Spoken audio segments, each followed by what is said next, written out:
Hello जी, नमस्कार everyone. कैसे हैं सारे प्यारे बच्चे।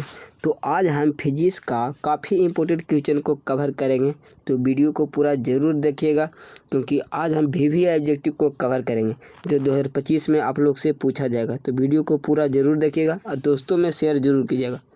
तो चलते हैं क्वेश्चन की ओर।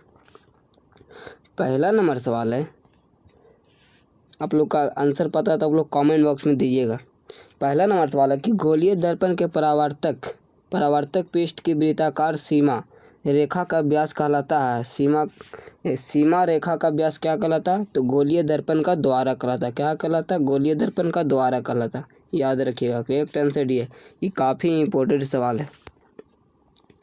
दूसरा नंबर सवाल है कि दंत विशेषज्ञ किस दर्पण का उपयोग मरीजों के दांतों को बड़ा प्रतिबिंब देखने के लिए किया जाता है? जो मरीज के दांतों को बड़ा देखने के लिए कौन सा दर्पण का उपयोग किया जाता है? तो अवतल दर्पण का उपयोग किया जाता है। करेक्ट आंसर बी हो जाएगा, याद रखिएगा। तीसरा नंबर सवाल है, यदि किसी बीम का प्रतिबिंब का आवर्धन ऋणात्मक है तो उस प्रतिबिंब की प्रकृति क्या होगी? तो वास्तविक और उल्टा हो जाएगा। क्या हो जाएगा? वास्तविक और उल्टा हो जाएगा। करेक्ट आंसर ये हो जाएगा। ये सभी काफ़ी इंपॉर्टेंट सवाल है, बार बार एग्जाम में पूछे जाते हैं, तो सभी बच्चे क्या करेंगे? रट जाएंगे। चौथा नंबर सवाल है कि निम्नलिखित में से कौन उत्तल दर्पण की फोकस दूरी जिसकी वक्रता त्रिज्या 32 सेंटीमीटर हो, तो 32 सेंटीमीटर हो तो उसका आवर्धन क्या हो जाएगा? तो प्लस 16 सेंटीमीटर हो जाएगा। करेक्ट आंसर सी हो जाएगा, याद रखिएगा। पाँचवा नंबर सवाल है कि परावर्तन के नियम से निर्धारित होता है। परावर्तन के नियम से निर्धारित क्या होता है? तो आपतन कोण बराबर परावर्तन कोण होता है। क्या होता है? आपतन कोण बराबर परावर्तन कोण होता है। याद रखिएगा, करेक्ट आंसर ये है। काफ़ी इंपॉर्टेंट सवाल है। 6 नंबर सवाल है कि निर्वात में प्रकाश की चाल होती है। प्रकाश की चाल क्या होती है निर्वात में? तो 3 × 10⁸ मीटर प्रति सेकंड हो जाएगा। करेक्ट आंसर ये हो जाएगा, याद रखिएगा। ये सभी एकदम वेरी इंपॉर्टेंट क्वेश्चन है। 7वां नंबर सवाल है कि प्रकाश किस तरंग का उदाहरण है? प्रकाश किस तरंग का उदाहरण है? तो विद्युत चुम्बकीय तरंग का उदाहरण। करेक्ट आंसर बी हो जाएगा, याद रखिएगा।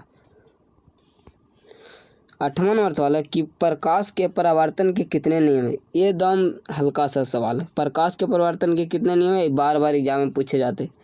प्रकाश के परावर्तन के कितने नियम है? तो 2 नियम हो जाएगा। करेक्ट आंसर बी हो जाएगा। अब प्रकाश के अपवर्तन के कितने नियम है? अपवर्तन के कितने नियम आप लोग कमेंट बॉक्स में बताइएगा। अपवर्तन के कितने नियम है? तो चलते हैं अगला सवाल की ओर। 9 नंबर सवाल है कि किस दर्पण में बड़ा प्रतिबिंब बनता? किस दर्पण में बड़ा प्रतिबिंब बनता? तो बड़ा प्रतिबिंब किस में बनता? तो अवतल दर्पण में बड़ा प्रतिबिंब बनता। करेक्ट आंसर भी होगा। अगर पूछ देगा छोटा प्रतिबिंब किस में बनता? छोटा प्रतिबिंब किस में बनता? तो उत्तल में बनता। उत्तल में बनता, याद रखिएगा। 10 नंबर सवाल है कि गोलीय दर्पण की फोकसांतर एवं वक्रता त्रिज्या के बीच संबंध है। क्या संबंध है? तो एफ बराबर आर बटा क्या हो जाएगा? 2 हो जाएगा, याद रखिएगा। करेक्ट आंसर सी हो जाएगा। ये सब काफ़ी इंपॉर्टेंट सवाल है।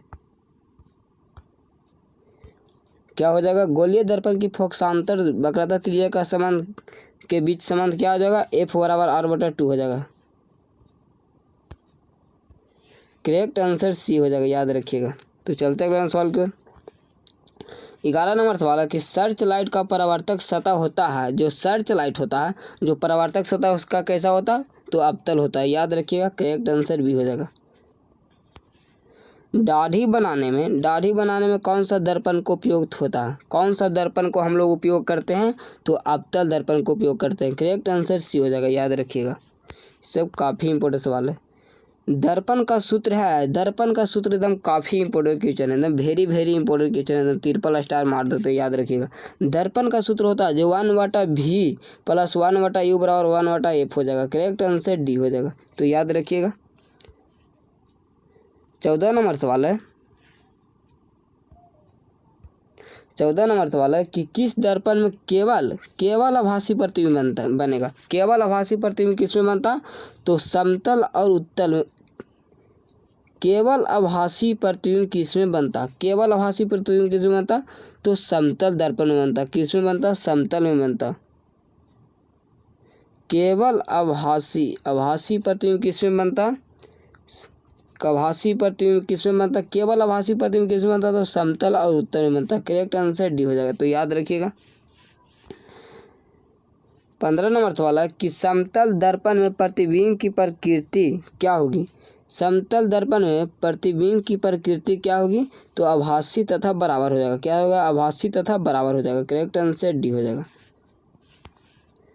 16 नंबर सवाल है कि गोलीय दर्पण की फोकस दूरी उसकी वक्रता त्रिज्या के क्या होती है? उसकी वक्रता त्रिज्या के आधी होती है। करेक्ट आंसर ये हो जाएगा, याद रखिएगा। 17 नंबर सवाल है कि किसी वस्तु का आवर्धित काल्पनिक प्रतिबिंब बनता है। काल्पनिक प्रतिबिंब किस में बनता है? तो किस में बनता है? अवतल दर्पण से बनता है। किस में बनता है? अवतल दर्पण से बनता है। करेक्ट आंसर ये हो जाएगा। 18 नंबर सवाल है कि एक उत्तल दर्पण में बना प्रतिबिंब हमेशा होगा। एक उत्तल दर्पण में बना प्रतिबिंब हमेशा क्या हो जाएगा? तो काल्पनिक एवं हासित होता है। किस क्या होता है? काल्पनिक एवं हासित होता है। करेक्ट आंसर बी हो जाएगा। हासित का मतलब होता है ऋणात्मक होता है, याद रखिएगा। एकदम काफ़ी इंपॉर्टेंट सवाल है, तो याद रखिएगा। ईंट है, ईंट क्या है? ईंट होता है जो अपारदर्शी पदार्थ होता है, जिससे आर पार हम लोग नहीं देख पाते हैं, उसे अपारदर्शी कहते हैं। करेक्ट आंसर ये बी हो जाएगा, तो याद रखिएगा। 20वां नंबर सवाल है कि हमारी आँखें जो देख सकती है वह वस्तु होती है। जो हमारी आँखें होती है वो देख सकती है वह वस्तु कौन सी होती है? तो दीप या प्रदीप होती है। क्या होती है? दीप और प्रदीप होती है। करेक्ट आंसर सी हो। तो आज के लिए इतने ही। आप लोग का वीडियो कैसा लगा आप लोग कमेंट बॉक्स में बताइएगा। तो आज के लिए इतने ही। जय हिंद, वंदे मातरम।